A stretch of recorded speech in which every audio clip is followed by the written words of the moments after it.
आपण त्या गावाहून असं चढत चढत इथंपर्यंत आलो.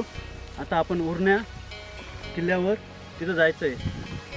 खूप कडक ऊन आहे आणि आपण वर जातोय आता. चला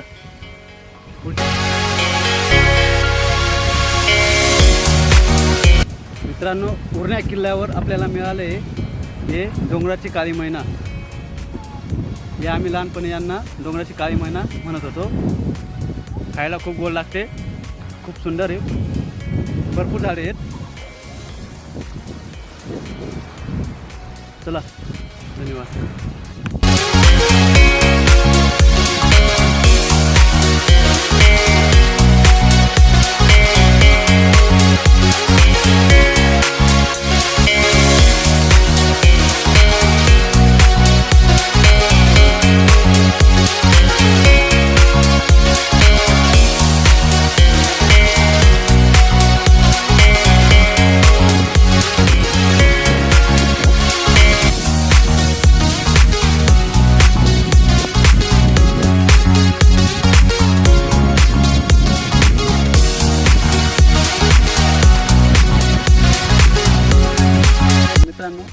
आपण पूर्णा किल्ल्याचा उच्च शिखरावर उभा आहोत. तर या बाजूला आपल्याला धरण दिसतंय आणि या बाजूला सातमाळ डोंगर रांग आणि इकडे आपल्याला दिसणार आहे हे साल्हेर सालोटा आणि या बाजूला मुल्हेर. इकडं धरण आणि या बाजूला आपल्याला पिंपळा किल्ला दिसतो आणि या उरण्या किल्ल्याच्या वरती हे मंदिर. याच्यात आपल्याला शंकरजी यांची कोरलेली मूर्ती, हनुमानांची मूर्ती आणि नंदी आपण बघू शकता.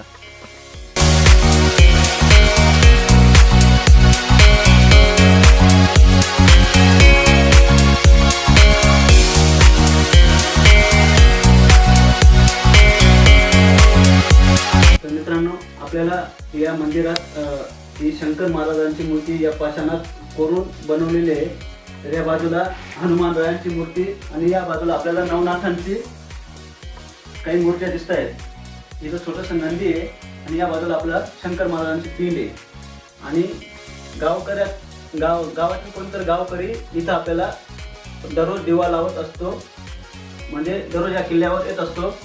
तर मूर्ती अगदी सुंदर आहे पूर्णा किल्ल्यावरील आणि अगदी सुंदर आणि कोरीव काम आणि मंदिराचं काम पूर्ण याच्यात मातीत केलेलं आहे, म्हणजे हे सगळं गावकऱ्यांनीच केलेलं आहे. मित्रांनो, अगदी सुंदर मंदिर आहे, आपण नक्कीच भेट द्या.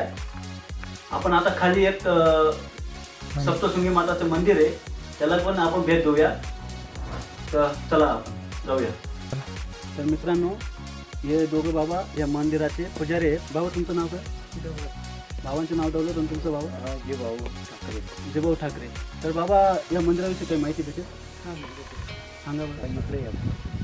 देवना माहिती नसल्यामुळं डोंगरे देवस्थानात आले. हां, डोंगरात बरोबर माहिती आहे. हां, डोंगरावर देवस्थानाच्या प्रेमाला खांदात आला. हां. काय झालं एका दगडाने खाल्लं तर काय झालं बघ ना, तिथे हवा काही बंद राहत नाही. तसं करतं हवा तिकडे आलं. इथं आलो आणि इथं नाव घेतलं असं इथं बंधारे. इथून बारीक गेलो पकडलो.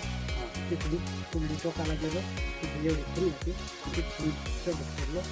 इथं शंकरजी बाबा असं दाखवलं म्हणजे तेवढं 1-2-4 वर्ष झालं. तर या निमतच नाही असं करून गावातलं सांगत बा काढून खाऊ बा आपलं बघितलं आहे गावाचं बरंच ना म्हणून पाहिलं सजी निघलं तसं सजी निघलं त्या तसंच निघलं.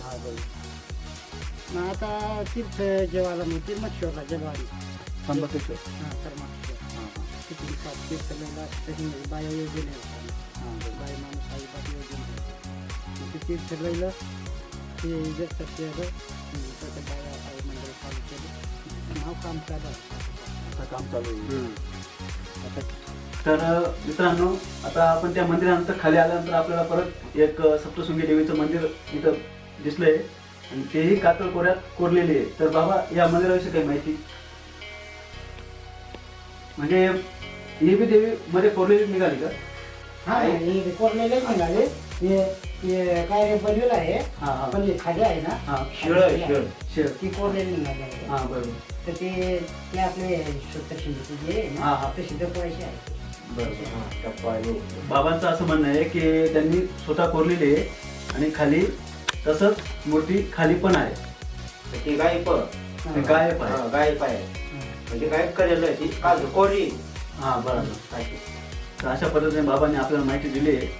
मित्रांनो, या बाबाची फॅमिली, छोटे छोटे मुलं इथं काम करत आहेत आणि ते होम बनवत आहेत ना बाबा? काय बनवत आहेत ते? होम बनवत आहेत. ओम बनवण्यासाठी अतिशय लहान लहान मुलं स्व कष्ट करत आहेत. या इतके खालून ते बाबा इथंपर्यंत येतात आणि हे तंदूर ते आता येतात, ती भट्टी बनवणार आहे. त्या भट्टीचा ते उपयोग करून ते होम करणार आहेत. पीठ तयार करून वीट तयार करून ते होम तयार करणार आहेत.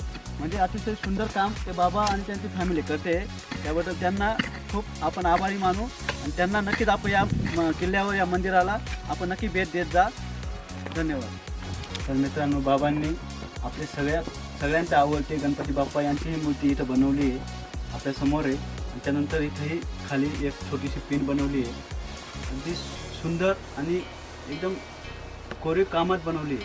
खूप सुंदर अशी मूर्ती बनवली आहे आणि गणपतीची मूर्ती ही खूप सुंदर अशी बनवली आहे. मित्रांनो, खरंच या बाबाला खूप आभार आणि धन्यवाद मानलं पाहिजे की अशा पद्धतीने त्यांनी या डोंगरावर खूप उत्कृष्ट असं काम केलं आहे.